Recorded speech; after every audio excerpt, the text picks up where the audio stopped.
Okay, let's talk about how to start an observational drawing. In this case, this drawing of my hand. So I took a picture of my hand.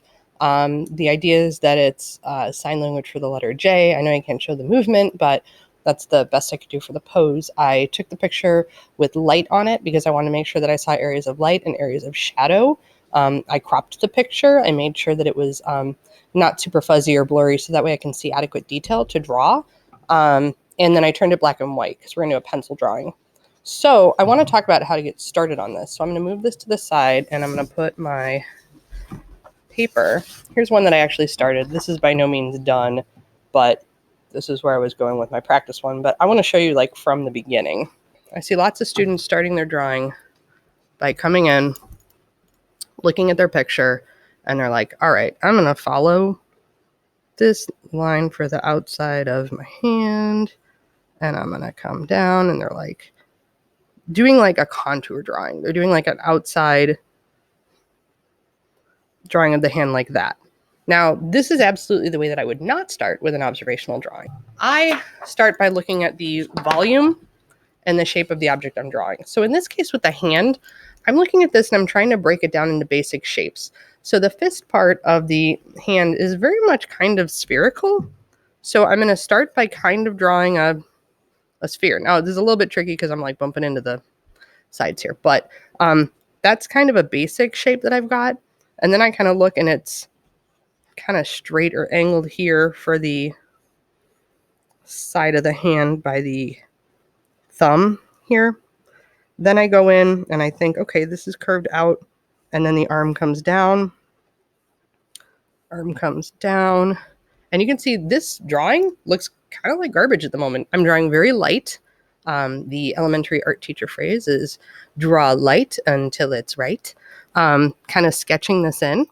I'm going to go in and kind of add where I think like the pinky finger would be. And again, I'm just kind of doing like a skeleton line. And then when I draw fingers, I don't draw them individually. I find it easier to think of them as like a bunch. So think about like this shape here and kind of the shape that they make. So you'll notice that this comes down and over, almost pointy. So I think about it as a group, and then later I can subdivide it into the finger shapes. I think that that's easier. So then I have the pinky finger there. So this is my very rough sketch. It is much, much different approach to drawing than like this here, this contour kind of drawing.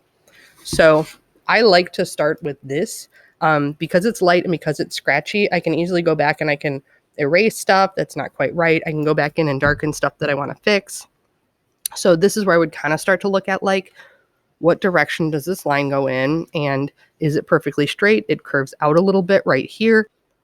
I want to pay attention to how the side of that comes out just slightly and then kind of comes down for that. So I'm going to sketch that in a little bit darker. I'm going to start looking at how the fingers fold and what kind of a shape that makes.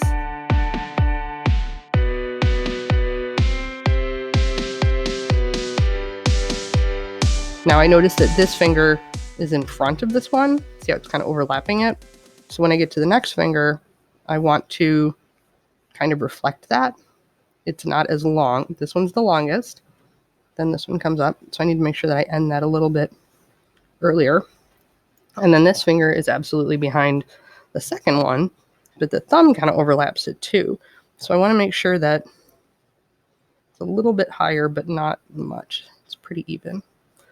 That when this comes in, do you see that it bends down here too? I want to make sure that the thumb, kind of on the top here, overlaps a little bit, and I can adjust that later. Now the thumb is actually taller than the rest of this. And we got like the nail and stuff like that. And then the other thing I do when I draw fingers is you need to think about like how they're broken up, the different knuckles. So like we have this section, and then where it actually attaches to the hand.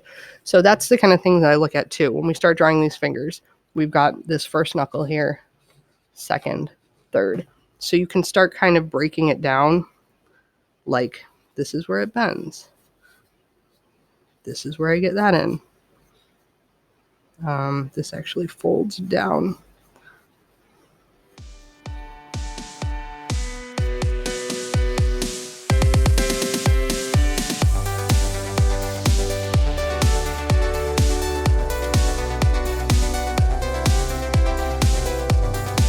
So we're starting to get more of the shape of the hand. And then you can see that I continued doing that same sort of process. And I started to get here and it started to look more like a finger. So you can see I started to get the first one. That looks like it might be a little crooked. I could work on that. But how it's overlapped here, haven't quite got this finger in yet. The thumb in there, got this, started adding the nail in, started adding some lines in here. Once I feel comfortable with my lines, I can go in and darken them a little bit, but I don't even finalize those lines until I'll start going in and I'll start doing like some shading, because sometimes that kind of helps too. So I'll end up going in and just thinking about, well, where does this come in? This is a darker line. It fades out to here. You got to think of where things overlap. We know that this finger is in front of this finger, so we know that there's going to be a little bit darker shadow right in here. Different ways to do that. You can use the side of your pencil. I kind of like to just fill it in with, like, I don't know, scratchy stuff, scratchy lines.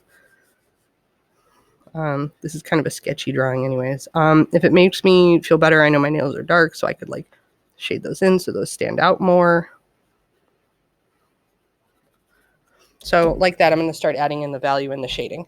But that's my approach to drawing pretty much anything that's observational.